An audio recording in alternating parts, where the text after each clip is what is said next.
baby. Mug life, baby, yeah, we rockin' the boots. We're mugging for life, we're mugging for truth. Smaulgld here, and he's spitting the facts about the public community and the way that they act.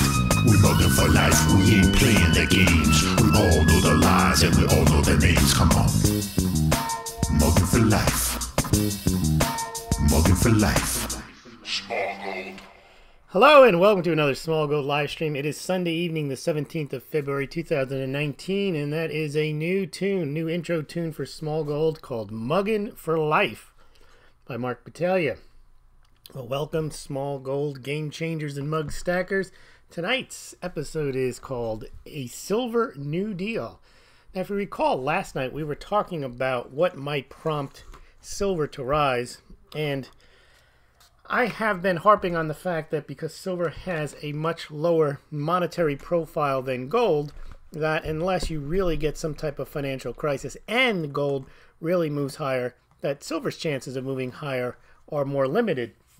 However, I did mention that like palladium or rhodium or platinum at a given point, commodities can also soar, but not necessarily because of a collapse, but because of their need as a commodity. So we're going to go through the potential for a silver new deal. Also, later in the program, I've got some stats I pulled myself on YouTube channels. I know Jason at Wall Street from Main Street has complained that his website is down in traffic, and I did take a look at his site and a few others.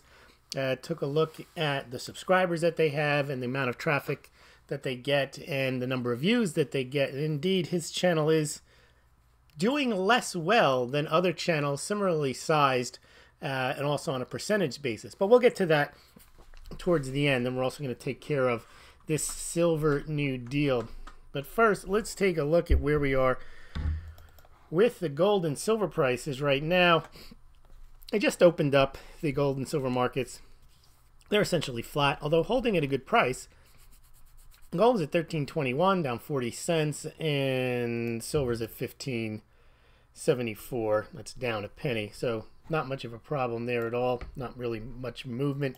Tomorrow is President's Day, so tomorrow is a day off for many. Now, let's take a look at the cryptocurrencies. Litecoin, Bitcoin first. Bitcoin is over $3,600 at $36.18, up 1.12%. Ethereum at $131, that's up nearly 10%. Litecoin at 43.25, that's up over 1%. And Bcash at 125, up 2.26%. Let's take a quick look at some crypto news today. What do we got? By the way, Bitcoin transactions are quietly now at the same level they were a year ago during the height of the Bitcoin frenzy. So very interesting to see Bitcoin transactions and hash rates approaching last year's high. Also, I asked some people back in December when Litecoin was at $22, December 7th to be precise, 2018. I said Litecoin at $22 is A, a safe bet, B, a long shot, C, a sure loser. And what did we get? 36% said a safe bet, 13% said a long shot, and 51% said a sure loser. And as of today, you would have doubled your money if you purchased on September 7th, Litecoin at $22. It is now pretty much $44, was at $44. Earlier today, what's the point of me mentioning this? Not to predict price, not to make recommendations. It's just that cryptocurrencies, when they're going down, everyone's against them. When they're going up, everyone's for them. They have no idea why they buy them other than they're going up or they're going down. So when they were going down, they were no good. When they were going up, they were going to change the world. It's not really how you need to look at cryptocurrencies. The price of them really has nothing to do with what's going on in the space. It has to do with what's going on in the trade. We're not going to get into that tonight. All right, let's move on now. China. A couple of quick stories on China. All this nonsense about China to crush the dollar, Chinese yuan. Remember, for yuan to be an international reserve asset, you can't have capital controls. Well, here you go. Operators of underground banks which move cash out of China face jail. So, anyway, you can't really move the yuan out of China. A lot of Chinese do that. They use Bitcoin to do it. They buy property overseas. That is one major impediment to the yuan ever becoming an international reserve currency, despite whatever gold people think they have that absolves all their ills. However, this is the one I always talk about. The amount of debt they have is unbelievable. I call it the debt Ponzi scheme. According to Zero Hedge, China accounts for more than 60% of all new credit created globally in the past 10 years. All the American gold bugs go on and on about the U.S. debt is unsustainable, dollar collapse. And then they talk about the ascendancy of China, not realizing that China's debt problem is even bigger than the United States or Europe or Japan's. But all this on advice from Sun Tzu, because they know what they're doing. They've got some type of superior insight because of Sun Tzu. All right, let's take a look at some of the quick mugs here. Now, that tune that we just heard from Mark Battaglia, he runs a studio. I just want to show you. And there it is, a little slanted picture there. But Smaulgld mugs are welcome in the studio. Theirs is a guitar, and sometimes you hear him play in the style of Stevie Ray Vaughan. Sometimes you hear him play in other styles, like Rory Gallagher, other bluesmen. And sometimes he plays some hairband type music. A big fan of Iron Maiden. So there is the studio. Smaulgld, welcome there. Also, mugs from the studio. Sometimes you get some rappers show up and they like their hen rock there. There you go. Hennessy, the Smaulgld mug. You can put Hennessy in a Smaulgld mug, showing yet another use of the versatile Smaulgld mug. There's the soundboard there. That's what it all happens there.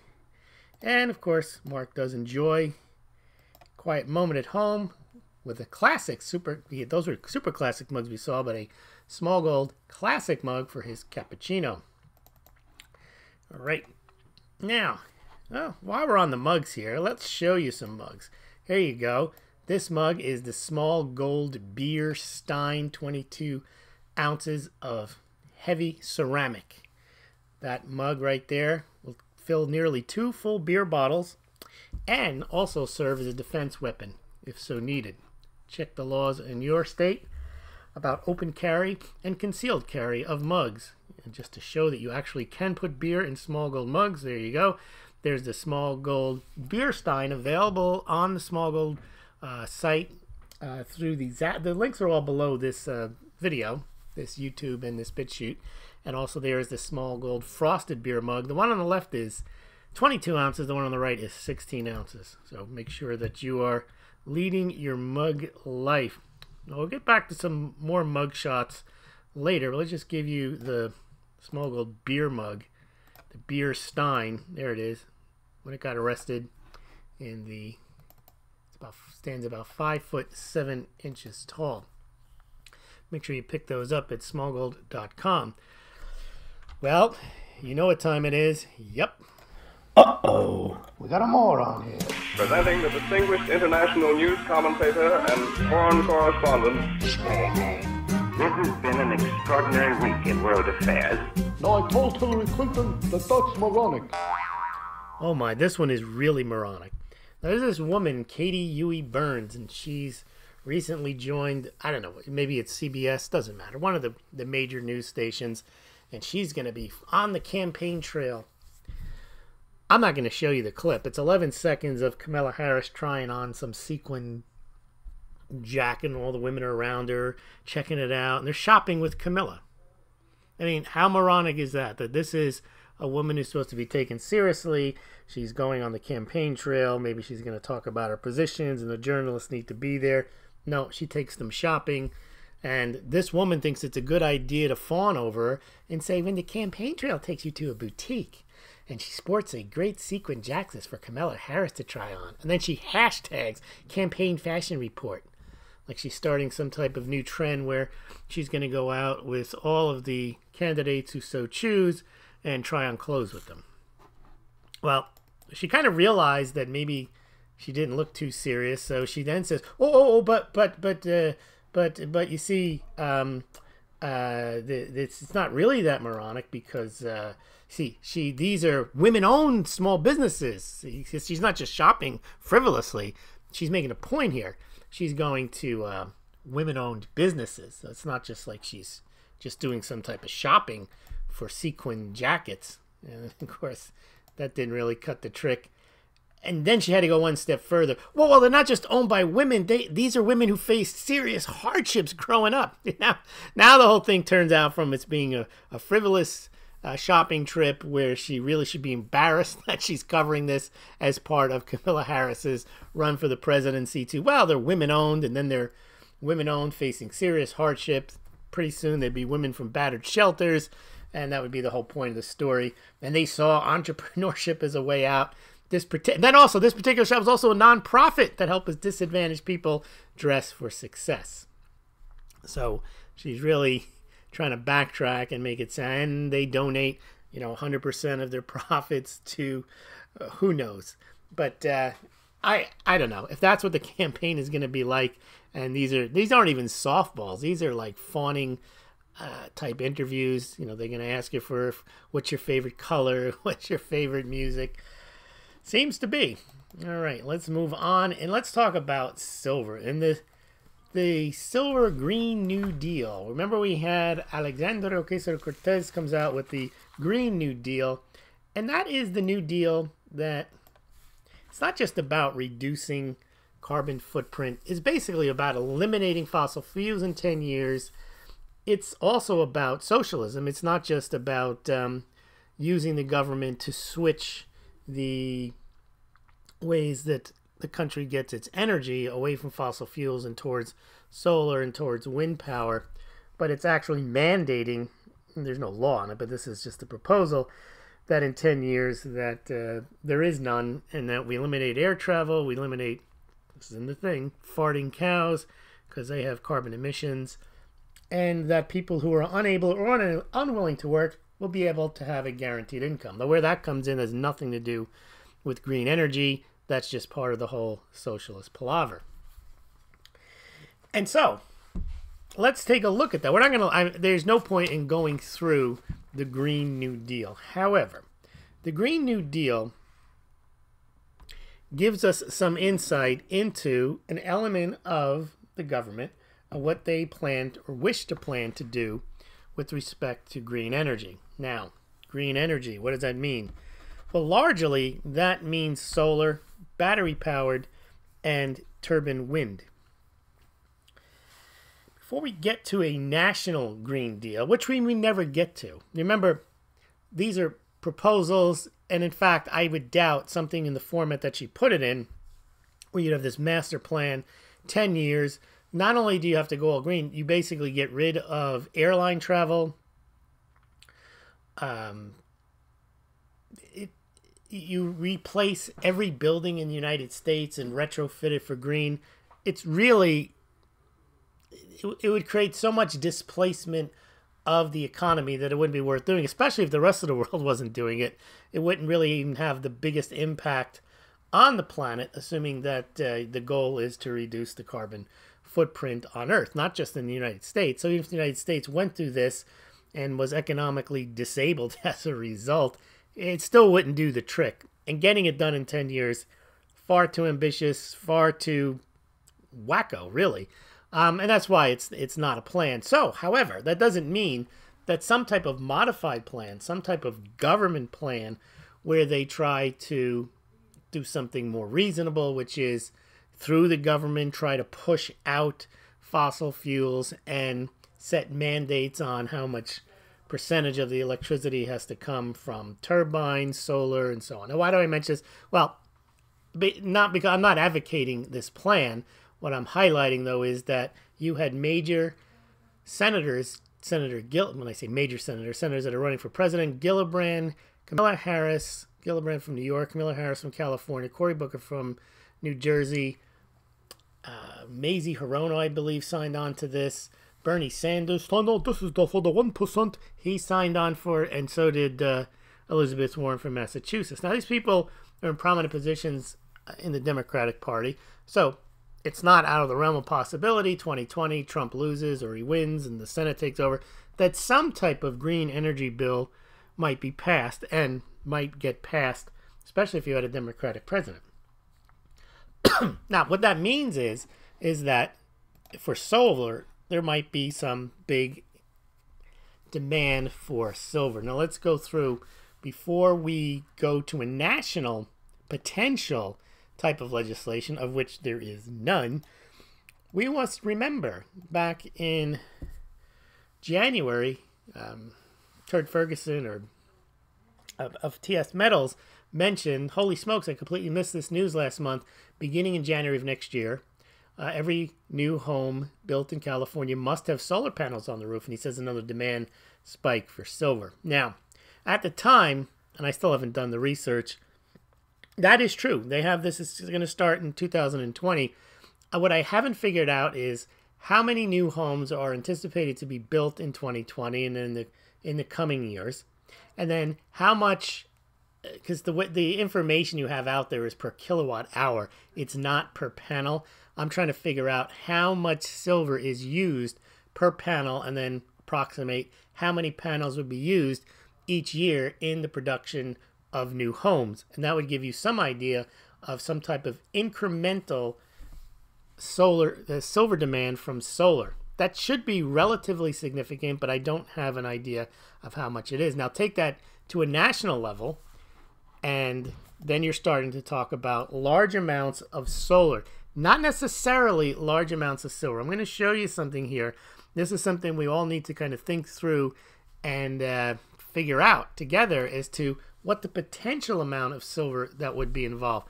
Let's step back and look at solar demand in terms of millions of ounces over the past 6-7 years. All right. So in 2011, approximately 75 million ounces of silver were used. 2012, less. 2013, less. 2014, less. 2015, less. So between 2011 and 2015, there was less silver used, even though the production of solar panels increased. And that's a result of the industry learning how to thrift. It's a process called thrifting, where they use less and less and fewer ounces of silver per solar panel. It's not about switching from silver and moving over to graphene, which is a possibility in the future, or moving to aluminum, which is also another possibility. It's just a matter of being able to create silver paste or using different amounts of silver in order to be more efficient in the use of it. So it's not like you take the 2011 number, then you extrapolate out, well, if solar power installations increase by 20-fold, then we're going to use 20 times the amount of silver. No, that doesn't work that way. In fact, if it did work that way, then they wouldn't use solar power because you wouldn't have enough silver and it wouldn't be economic to use silver. However, when you have a government mandate something, sometimes things aren't done the way the market might do it. By the way, I just want to give a hat tip to JKR over on the Ron Paul forums. He had mentioned forced adoption of silver, let's call it Green New Deal, might be the way, we were talking about last night, what type of silver demand for commodities might come along that might cause this surge in demand and therefore cause the price to rise. Now, I'd mentioned that some type of perhaps commodity demand might do it, and it would be one. So, hat tip to JK, well, whatever, it's not JFK, for his point that if there's a forced government program, then the market doesn't work out what the best way of doing it is. So, for example, if between a government mandate is between now and the next 5 years, we have to hit a certain target, the market doesn't have time to adjust to a mandate because a mandate means they have to do it. Well, they're not going to be switching over and testing out graphene or not producing as much as they possibly can because it's not profitable to produce at the higher amounts that they have to produce because they have to buy more silver, causing a strain on the price. And see, if that were in the free market, they wouldn't do it. In other words, if a company is going to produce solar panels, all companies are going to produce solar panels. They're all going to produce with a certain understanding of what the price of silver is going to be. And they're going to produce the amounts of solar panels that make sense for them to produce to meet market demand. But if the government imposes an artificial market demand much higher, they have to go out and they just have to buy the silver and they have to produce the panels. Well, they're not really going to be harmed because the government's going to subsidize that, which would mean indirectly they'd be subsidizing the price of silver as it goes up. But now let's get back to the chart here. As you can see, the number of ounces of silver required every year from 2011 to 2015 actually went down.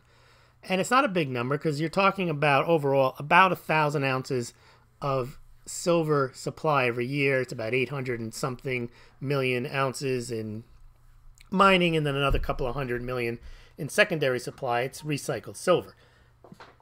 Now remember, when the price gets higher, more silver does get recycled. This nonsense that there is no silver if you don't pull it out of the ground, it finds its way back to the market, as we've seen in 2011 and 1980 when the price skyrockets. People bring their silver to market. It's just in a lot of different places. But you can see, though, we have had a significant increase in solar production, but we really haven't seen the demand for silver, quote, skyrocket between 2011 and 2017. Those are prime years when the solar industry took off. In India and China, we've got massive new silver installations, solar panel installations, solar power plants, and so on. But we really haven't cracked 100 million ounces yet in silver demand, and as a percentage of annual supply, it hasn't even hit 10%. Now that could change. Now remember, just keep this chart in mind here, that in 2017 we got almost to 100 million. I remember in 2013 and 14, they were saying that the silver demand would reach 100 million by 2015. As you can see, it didn't. Why? Because of thrifting. Not because the silver panel demand wasn't there. It's because the people who make these things have figured out how to use less silver than is they used the year before that, and the year before that. So keep that in mind. Even though we may see a major surge in solar power demand, we may not see the same type of surge in silver demand. However, if it's government mandated, the natural market won't be able to work its way out. They may have to just bear it and bite the bullet, the silver bullet, and buy the silver whatever price to produce the excess silver that wouldn't be necessarily demanded by market, but by what the government is forcing them to do and the production they're forcing them to achieve. Now, this may never happen, but we do have, it is happening in California, and that's a relatively large state, large population. Again, I don't know what the projected number of homes, new homes that'll be built in 2020, 21, and so on, but that'll give us some understanding of how that project may work and how it might impact the silver supplies. So let's now look, if you remember, this all has to be put in context. See, when people just say, they are mandating silver, that is all I need to know. A lot of people just do that and they just say, oh, they're going to put it in yoga pants. That is all I need to know. You need to know more than that. You need to know how much silver is going to be required, how much silver is there. You know, as part of this Silver New Deal, they're going to give out free silver-infused yoga pants. I don't know what they're going to do, if they're going to do this at all, but let's go back to 2006. And pretty much the last 10 years, there has been an increase in silver production. So we've gone from about 550 million ounces 20, 30 years ago. They're now producing globally about 800 and 900 million ounces. But in 2006, they're producing about 800 million ounces, and most of it was for industrial. But there was very little industrial solar considered in 2006, very, very small amount. And the silver amount for investment demand was also very small. So basically in 2006, just 13 years ago, the big demand for silver was electronics, it was silverware and jewelry, and a little bit for coins and rounds and bars. Then we see what happened in 2015. You add in the let's get that right there. You add in the solar demand, but you also add in a big surge in investment silver. In India, that particular year, there was a big surge in investment demand for silver, unlike other years. There was a big investment surge, record demand in Canada, Canadian Maple Leafs, in the United States, U.S. Silver Eagles, American Silver Eagles. And the pie starts to look a bit different. You can see silver coins and bars and silver jewelry almost taking up about half of the pie, with industry taking 52%. Now, what happened in 2015, there was a decline in demand. There's still kind of a decline in demand for industrial silver, as I mentioned, because of thrifting, not just in solar panels, even though that's a growing industry, but in electronics, where they really can figure out how much silver, they can limit the amount of silver, they can use copper in some instances. And also, the electronics are smaller now. So the boards are smaller, they require less silver. So you can see that the industrial part does change, the investment part does change, but currently, and last night we covered this, you can see that investment has gone back down. It was up to about 23, 24% of the overall pie, but in the last 3 or 4 years, we've seen investment demand cut more than in half, up to about 60, 65%, and now investment demand only takes up 13%. That's only what you would consider. That percentage right there is what you would consider silver's, quote, monetary aspect. That's not very much. Remember, on the gold side, if I were to show you this chart, the investment side would be close to 50%, and the other part would be about 40%. The other side would be 45% jewelry, and then the rest would be industry. There is some use for gold in industry. It'd be a lot more if it wasn't so expensive. Okay, so you can see that the investment is limited, but the industrial is still now back to about 61%. But this doesn't include, and of that, 10% of the, not 10% of the industrial, but 10% of this overall pie, if I were to draw another slice inside the industrial part, inside the yellow, that would be for solar demand, solar panels. Now, if the solar demand doubles, well, then that would be another 10%, and that would make industrial go to 70%. That would crowd into the investment part, assuming this pie doesn't get bigger. If the pie doesn't get bigger and an investment demand grows, you start to get a strain on the pie. The pie can only hold so much. So we don't know how much silver will be required for California in 2020, and we don't know when, if ever, the government may mandate or push forward some type of targets. I doubt they'll pass Arcasio's let's stop the cows from farting, let's make sure everybody who doesn't want to work gets paid, and let's cut down airline traffic, and let's knock down every building in 10 years and rebuild it. I don't think that plan's ever going to pass.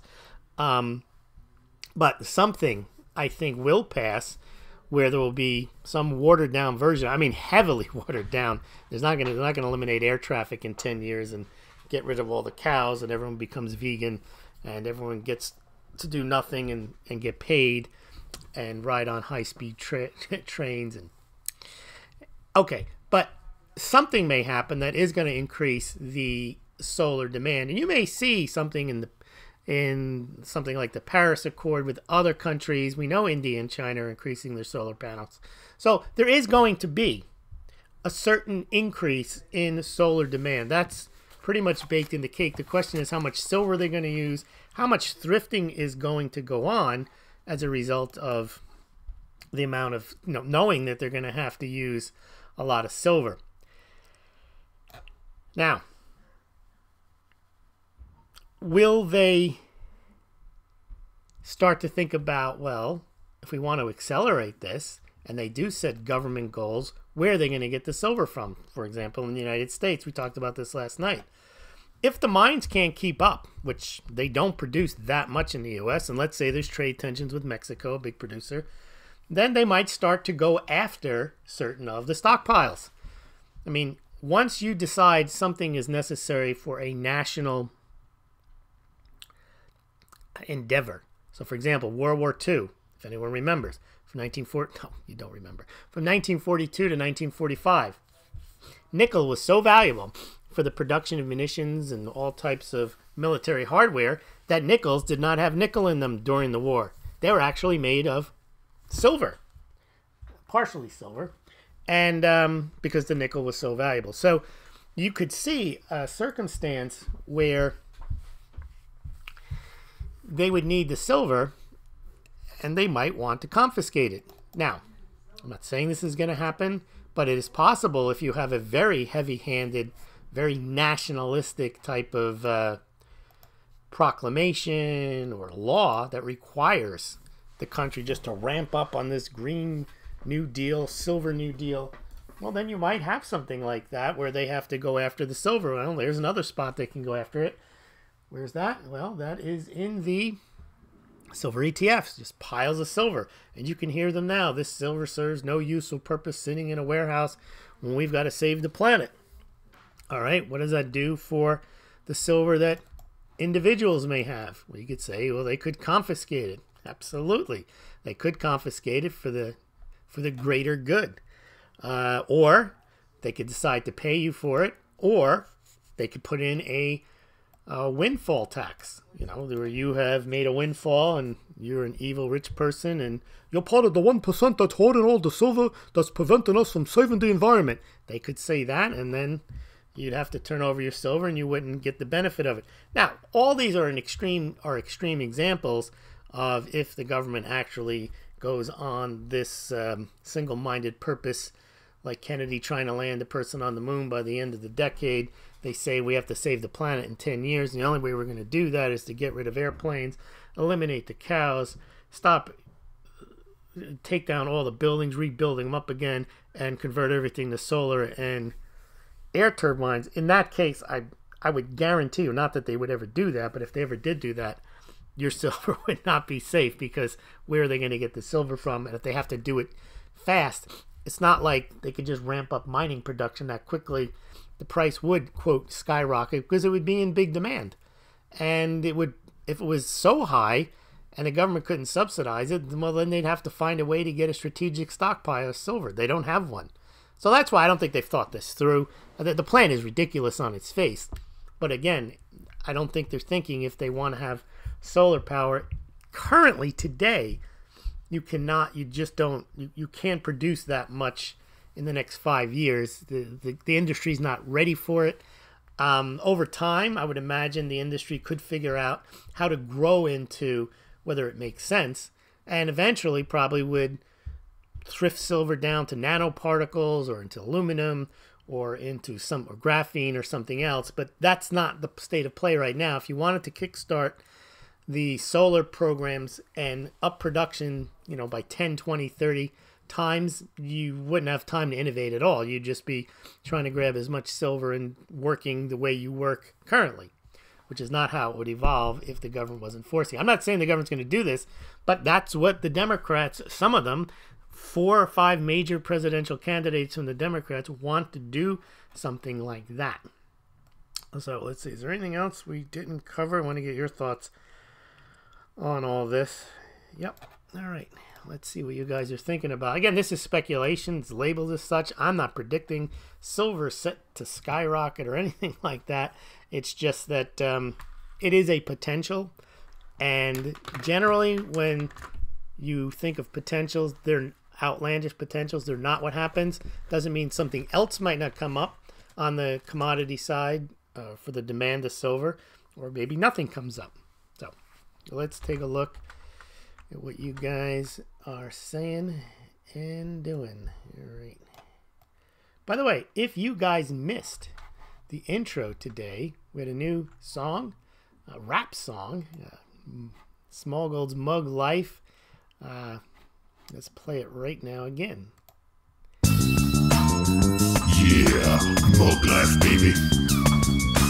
Mug Life, baby. Yeah, we rockin' the boots. We're mugging for life. We're mugging for truth. Smaulgld here, and he's spitting the facts about the public community and the way that they act. We're mugging for life. We ain't playing the games. We all know the lies and we all know the names. Come on. Mugging for life. Mugging for life. Smaulgld. Yeah, that's Muggin' for Life by Mark Battaglia. All right. Let's take a look at our comments here. Alan Wheeler is here. He says, make mugs great again. I can't disagree with that at all. Muggin' for truth. All right. Pablo says, hello, mug believers. Let's see. Pablo asks, what time? No, La Plata Peak asks, what time does the 7 o'clock live stream start? The answer is 7 o'clock. I think he was goading me because I came on at 7:01. Lance Deacon is here. Another mug holder. Ann Holloman likes the song. Pablo Pina. Sean on SGT Report shouted you out, Lewis, on his latest podcast video. Oh, just remember, I didn't know that, but I'm sorry. I'm sorry. Before we go to your comments, I promised my YouTube stuff, when I do have Sean's data, which after this video I'll send it over to him. But let's take a look at some of the Smaulgld channels, and not Smaulgld channels, some of the YouTube channels and how they've done. I did a chart. I've got some more data, but let's just start with this for now. Okay. So what prompted me on this is I noticed that my channel, it's got a decent amount of subscribers. As you can see, it's not that many, but comparatively, you would think with the amount of subscribers that I have that I'd have a little more in terms of average view count. Now, I know we have a very solid core of people who come each and every night, but just in general, as you can see from the chart, I only get 13% of the number of subscribers that actually view on an average at any given point. What I wanted to figure out was whether I knew Jason was right, because he used to get a lot more views on his videos at Wall Street for Main Street, and he had fewer. I remember he was always trying to get to 15,000, 18,000 subscribers. Well, he has 22,000 now, and he only gets 3,500 on average views recently, and that's only 15%. I also have the numbers. I went back, but I haven't completed the charts, how all these channels did in February of 2018 and February 2017. Interesting, though, X22 Spotlight has really surged. X22, I've been on that show a few times. X22 Spotlight right now has amazing. It doesn't have that many subscribers, but it has a large number of views. It's like 67%. USA Watchdog, same thing. It doesn't have that many subscribers. Only 214,000 it looks like, but 56% of them show up each time. X22, the channel itself, same thing, 45%. Now, SGT Report has really increased. Look at that, 530, half a million subs on Sean's channel. And he still gets it. I mean, he gets a quarter of them, 137,000, which is up from before, but it's at a lower percentage than it used to get when he only had like 200,000. He used to get about 80, 90,000.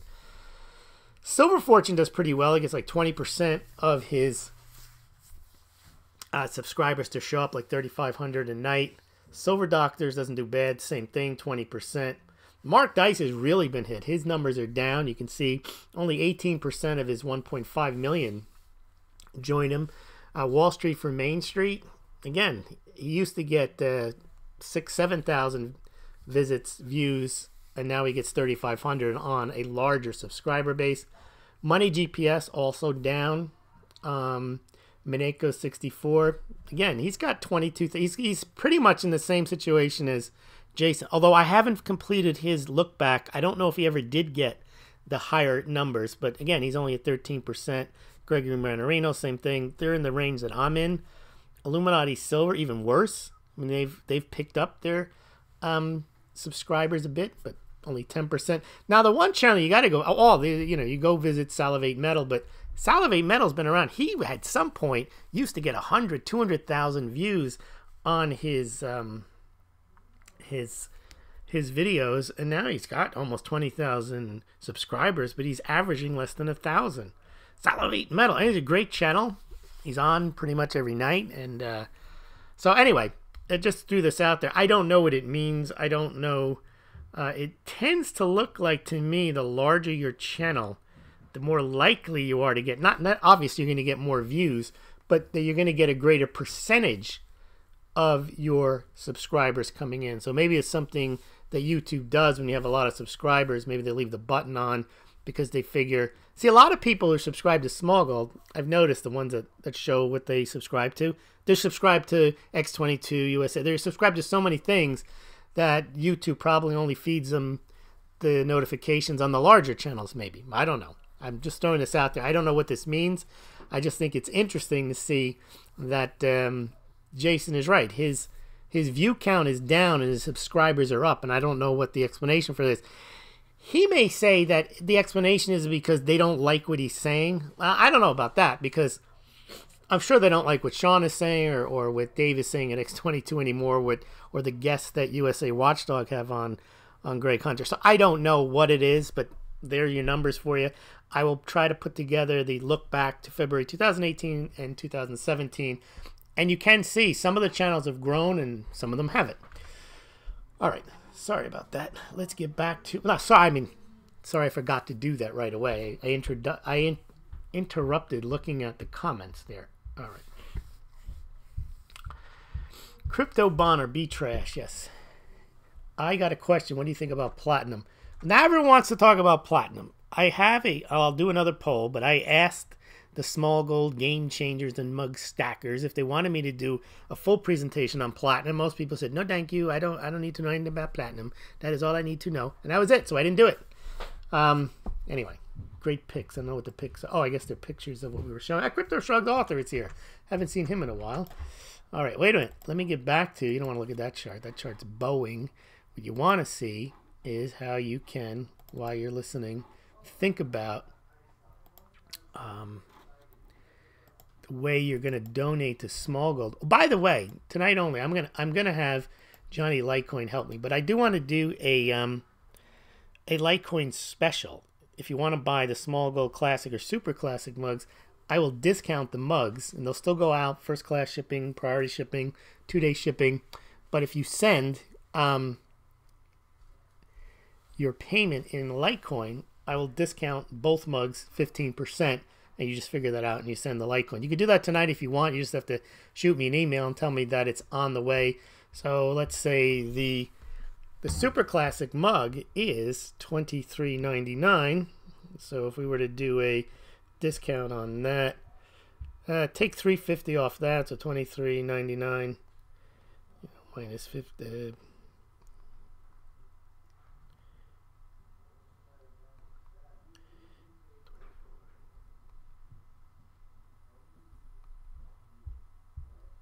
Hold on. I don't want to, I don't need to be precise. I should just do it off the top of my head. You just take 24 minus.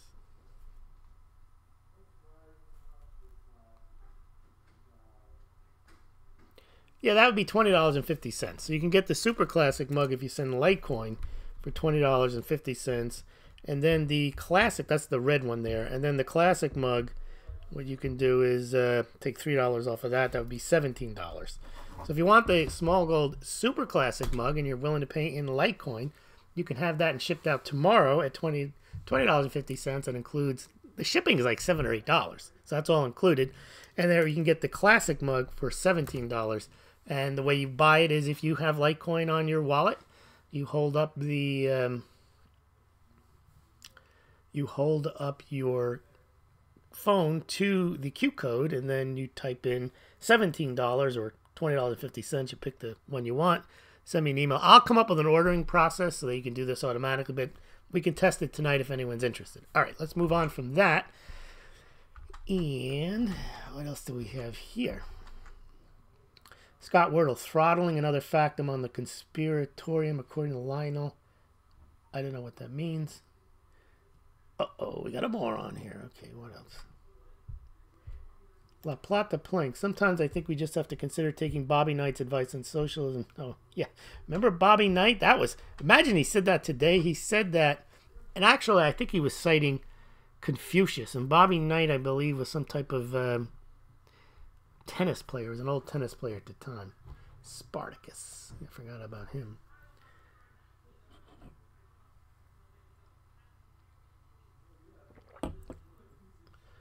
Yes, Tesla. I think that's a good point. I mean, Solar City would be the place that would get all the subsidies in the United States if ever to do this type of silver New Deal. Okay, Mike Hernus got some info for us. Smaulgld, I worked out the copper to silver mining ratio. It's 1,001. So copper priced at 17.5 cents an ounce times 1,000 puts the silver equivalent price at $175 per ounce. Let's think that went through here. So copper is more plentiful and silver is rarer. So on a relative rarity, then silver would be more expensive. But somehow that undercuts that argument because it isn't. which means that there's a greater demand for copper, which when I say there's a greater demand for copper, meaning that obviously the amount of metal required for industry in copper is immense, whereas for silver, we know it's not. It's smaller amounts. So that proves the point that just because relative rarity has nothing to do with it, really. Relative rarity, I think, for metals only matters, or relative rarity only matters when you're comparing two commodities or two of something that are pretty much the same thing. So when gold and silver both circulated as money and the government mandated a bimetallic standard, well, then the metal had to be 16-to-1 because they said so. And because irrespective of the two different properties of gold and silver, the property people were interested in them was that they were money and that they circulated as, everyone keeps saying, but they are still money. No, they're not. They may be money in some type of arcane way based on some law or some history, but currently they don't circulate as currency. They don't serve a monetary function. They don't back silver certificates. They don't back gold certificates. They're not minted into coins. They're not held as reserve. At least silver isn't held as reserve. So ratios really only matter. I mean, again, my art versus Picasso's art. Well, my art is rarer. His is not rare at all. There's thousands of Picassos, but his is more expensive. Why? My art is not comparable to his. It's not the same thing. It's not even close. It's not like, well, one finger painting by one kindergarten, another finger painting. One's a nickel, the other's a nickel. Okay, one's not really better than the other. They're relatively fungible. You just buy one just because, I don't know why you would even want a finger painting. My point is that whatever it is that you're going to put on a ratio, there has to be something about them that is relatively comparable, that they're pretty much the same thing. My artwork and Picasso's have nothing to do with each other than there's paint on a canvas. That's about it. All right, but thanks for that, Mike. Good work. I hear the mug's boss barking. Yeah. No, I didn't see a cat. I think one of my kids came in or something. Yes, Jax is funny. Even on Bloomberg, they said gold is set to take off. Find out at 8 a.m. Gold that no one talks about. Silver. Yeah, you remember last night we were talking about how the Economist was saying gold was a safe haven. I mean, we're seeing some really strange work coming out of the Muggsy's my dog's name. Come here, Muggsy. All right, Wolf and Sachs. I don't know what that is. Oh, Anna's talking about Bitcoin. We may now see 4,200 and a drop to 20. I don't know any of these things, people. It's going to go up. It's going to go down. There's candles and people who claim. I don't know. I have seen. I don't want to name names, but these big crypto traders, big names. When it was going up, it was going 100,000. When it's going down, they've all been saying 1,000 or 2,000 since December. And, I just think they think when it's going down, it's going down. And they just want to be on that train. And when it's going up, they want to predict it's going up. You don't know who Bobby Knight is. Hey, good one. No, I know. I don't know who you're saying that to. I know who Bobby Knight is. Oh, no. Bobby Knight. Okay, hold on a minute. I know who Bobby Knight is. That's not the tennis player. I was thinking of Bobby Riggs. That was the guy who played Billie Jean King. However, I didn't know Bobby Knight made that statement. There was another guy, Tex Antoine. I know all this stuff. Tex Antoine was a TV reporter who actually made that off-color joke in the middle of a weather report. That is a joke that's a tasteless joke that's been around forever. So when he said Bobby Knight, I was thinking of Bobby Riggs. Now I know Bobby Knight is the coach. All right. He's not the originator of that joke. That joke is, everyone knows that joke. And no one says that joke anymore. All right, let's see. Oh, Fiona would like to hear about platinum. I have a nice platinum coin collection. Nice, vintage and new. It's at a good price compared to historic records. Looks like an opportunity, but who knows? Works for me as a collector. You know what's interesting about platinum, if you look into it, silver's actually better looking when it's shined up. It really is. But the one cool thing about platinum it is dense. It is one of the densest metals. It's much more dense than gold. Very difficult to counterfeit for that reason. Gold you can counterfeit because tungsten is about the same density. It's a little different. So you just like you get the tungsten and you pour the gold plate over it and boom, you got yourself counterfeit. You can actually do like a weight test on platinum or density test because there's nothing like it. All right. Wall Street to Main Street. Jason. Wall Street for Main Street. Yes. Go check that out. All right. Alan Wheeler. Every day I pick up Arizona tea and I pick up copper pennies from the take one dish. If I get 4 of them, I look at it as free tea. What I like to do is look in there and see if there's any wheat pennies. I poke through them for that.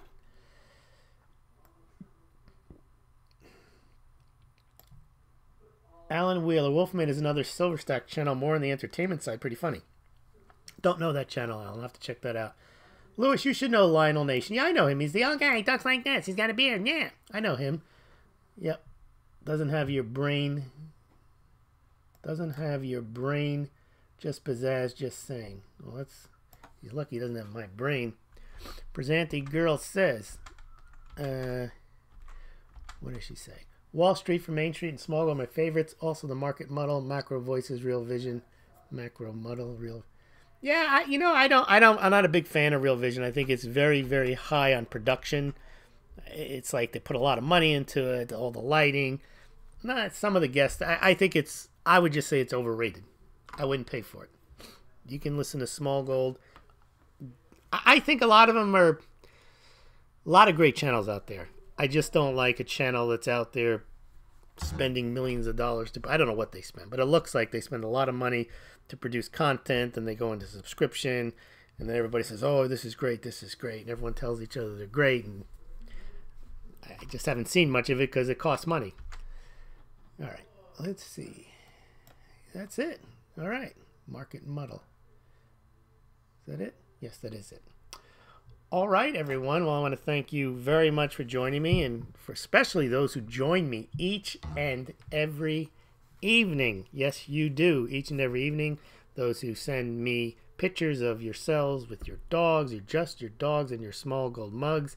Thank you to all those who stack Smaulgld mugs, who donate to Smaulgld, who are Smaulgld patrons, who pay with Litecoin or donate via PayPal or send me stuff. I really do appreciate it. Most of all, I appreciate your participation in the channel. Did you protect Trump 2016? Yes, I did. Yes, I do follow David Gollum. He's funny. He is the chemist. Poor him. He's an academician. He's like a Zero Hedge fan. He must get an earful where he is. Yep. All right. And of course, Smaulgld says, Eli, thank you very much, everybody. And let me know in the comments below, if you didn't participate tonight, what you think about a potential for a silver new deal. And don't forget to live the Smaulgld mug life. Good night.